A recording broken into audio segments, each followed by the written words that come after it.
अब यही दिन देखने को बाकी रह गया था। बहू बिस्तर तोड़ रही है और 72 वर्षीय सास इतनी गर्मी में रसोई में एक पांव पर खड़ी है। जिस उम्र में मुझे बिस्तर पर आराम करना चाहिए, उस उम्र में मुझे बहू की सेवा करनी पड़ रही है। हाय रे मेरी किस्मत। शारदा जी जोर जोर से बोलती हुई खाना बना रही थी, वो भी सिर्फ खिचड़ी। दादी, इतना चिल्ला क्यों रही हैं आप? आपकी वजह से ही तो सरोज दीदी खाना बनाने का काम छोड़कर चली गई। आपने उन्हें इतनी बुरी तरह से डांटा जो था। आप तो हाउस हेल्पर्स के ऊपर ऐसे हुक्म चलाती हैं जैसे आपने उन्हें काम देकर उन पर कोई एहसान किया हो। दादी, हम उन्हें सैलरी देते हैं तो बदले में वो हमारे कितने काम भी तो करते हैं। अच्छा भला आ रही थी सरोज दीदी खाना बनाने, आपको तो उनके बनाए खाने में रोज नुक्स निकालना होता था। कल तो आपने उनके साथ कितना खराब बर्ताव किया। अपने आत्मसम्मान को बचाए रखने के लिए काम छोड़कर चली गई बेचारी। अब आप ही संभालो रसोई, मैं तो बाहर से खा लूंगा। पापा के खाने का भी इंतजाम करना होगा आपको। आपको तो पता है पापा को बाहर का खाना ज्यादा पसंद नहीं है। शारदा जी के 21 वर्षीय पोते यश ने कहा, तेरी माँ का तो ये रोज का हो गया है। कभी कमर दर्द तो कभी पीठ दर्द, कभी 2-3 दिन तक लगातार सिर दर्द बोलकर बिस्तर पकड़ लेती है। मुझसे ज्यादा बीमार तो तेरी माँ इस उम्र में ही हो गई है। अब तो उसे पूरे महीने 2 महीने की फुर्सत हो गई। गर्भाशय का ऑपरेशन जो करा लिया है, डॉक्टर ने फुल बेड रेस्ट बोला है। शारदा जी बोली। शारदा जी की इकलौती बहू थी 46 वर्षीय कुसुम। कुसुम 2 बेटों की माँ थी, बड़ा बेटा यश और छोटा बेटा तन्मय। शारदा जी की विवाहिता बेटी मीना थी जो अपने ससुराल में व्यस्त थी। खिचड़ी खाकर शारदा जी 2 घड़ी आराम कर ही पाई थी कि बर्तन मांजने वाली बाई का फोन आया कि वो मौसम खराब होने के कारण शाम के काम पर नहीं आएगी। शारदा जी को बिस्तर पर लेटे लेटे ही फैला किचन, सिंक में पड़े बर्तनों का ढेर नजर आने लगा। वो फुर्ती से उठी और बर्तन मांजने लगी। तभी पड़ोसन जया आती है। शारदा जी ने दरवाजा खोला। नमस्कार मौसी जी, कुसुम की तबीयत देखने आई हो, जया ने कहा। अच्छा, कुसुम अपने कमरे में आराम कर रही है। जिस उम्र में बहू से सेवा करवानी चाहिए, उस उम्र में मुझे ही बहू की सेवा करनी पड़ रही है। उसकी गृहस्थी संभालनी पड़ रही है।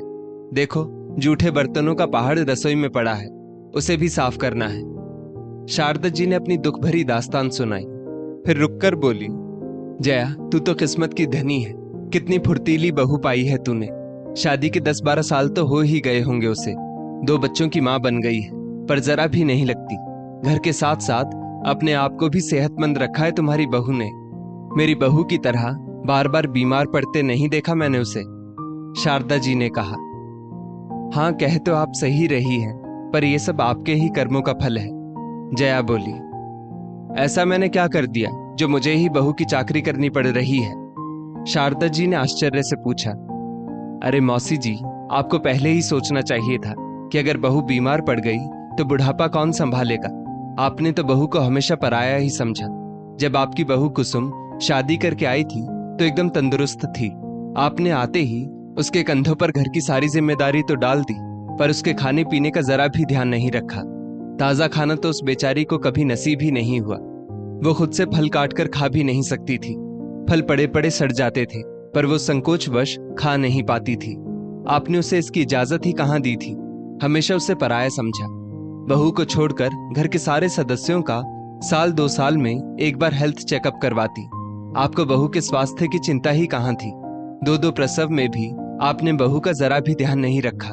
प्रसव के बाद माँ के शरीर में कमजोरी आती है। ऐसे में उसे आराम की सख्त जरूरत होती है। शरीर को पूरी तरह आराम नहीं देने से कई समस्याओं का सामना करना पड़ता है।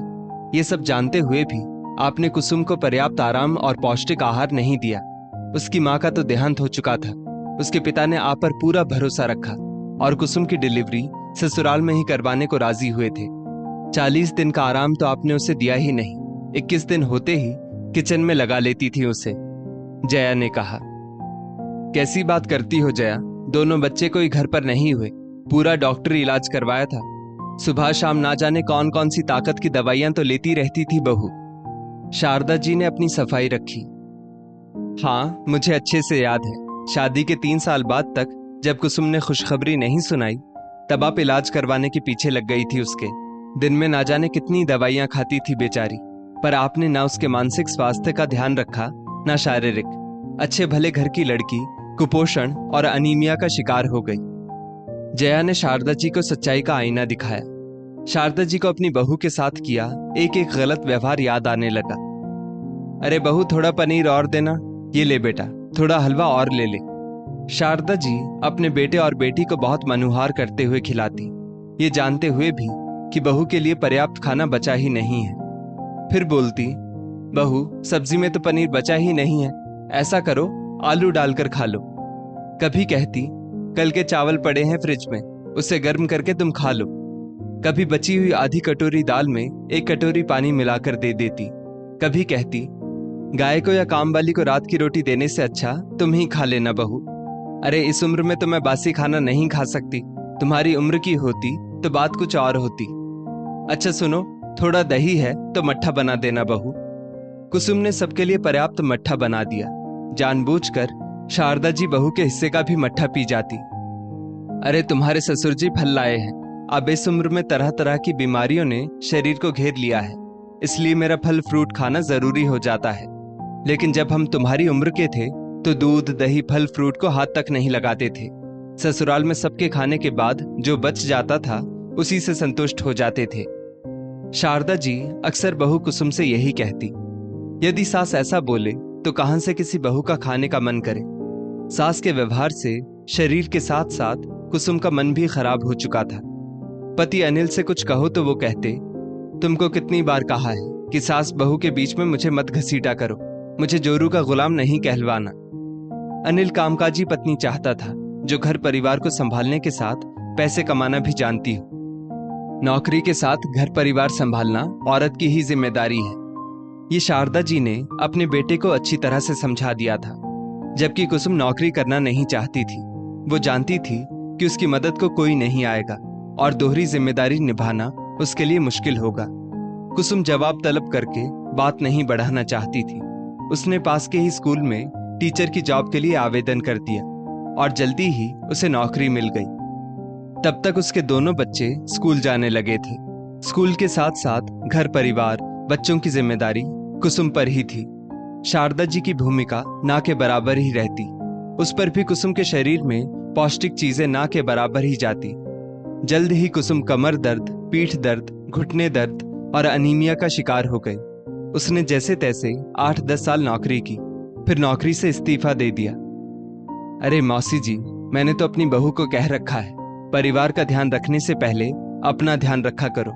बहू की डिलीवरी के वक्त भर भर के देसी घी के मेवों से भरपूर लड्डू खिलाए उसे, ताकि कच्चा शरीर ताकत से भरपूर बन सके। अब जैसे ही बच्चे स्कूल जाते हैं, मैं तो बहू को योगा क्लास भेज देती हूँ ताकि वो स्वस्थ रह सके, कमर दर्द पीठ दर्द से पीड़ित ना हो, और वापस उसके आने तक बाकी का काम मैं संभाल लेती हूँ। शाम को मैं निकल लेती हूँ अपनी इवनिंग वॉक पर, तब वो रात के खाने की तैयारी करती है। अरे बहू का तन से मन से स्वस्थ रहना बहुत जरूरी है, तभी तो वो हमारे बुढ़ापे में सेवा कर पाएगी, वो भी खुशी खुशी। जया ने कहा, हाँ तुम सही कह रही हो जया, बहू की इस हालत की जिम्मेदार मैं ही हूँ। अगर मैंने उसका शुरुआती समय में ध्यान रखा होता तो आज मेरी बहू तुम्हारी बहू की तरह स्वस्थ रहती। शारदा जी बोली, मौसी जी अभी भी कुछ नहीं बिगड़ा। कुसुम को पर्याप्त आराम और अच्छा पौष्टिक आहार मिलेगा तो वो जल्दी ठीक हो जाएगी। ऐसे समय में उसे आपके साथ की जरूरत है। अच्छा खाना बनाने वाली रख लीजिए। अपने निर्देश पर कुसुम के लिए उसकी पसंद का ताजा पौष्टिक खाना बनवाइए। देखना फिर तन के साथ साथ उसका मन भी अच्छा हो जाएगा। जया ने सुझाव दिया। शारदा जी ने जया की सलाह पर अमल करना शुरू कर दिया। सास की बदलती छवि देख कुसुम के स्वास्थ्य में सकारात्मक परिवर्तन आने लगे। दोस्तों, बहू बीमार है तो उसे जताएं कि आपको उसकी फिक्र है। सास को पहल करनी चाहिए, क्योंकि घर भी आपका है, बहू भी आपकी है। अनुभव और समझदारी में आप उससे आगे हैं। माना कि सास बहू के रिश्ते में ये जरूरी नहीं कि प्यार का बदला प्यार से मिले, किंतु सास की पहल बहू के दिल में एक स्थायी जगह बना लेती है। प्यार की थपकी तानों की चोट से हमेशा प्रभावशाली होती है। इस स्टोरी को लेकर आपकी क्या राय है, नीचे कमेंट करके जरूर बताइएगा। और ऐसी ही और भी बेहतरीन वीडियोस के लिए हमारा पेज जरूर फॉलो करें।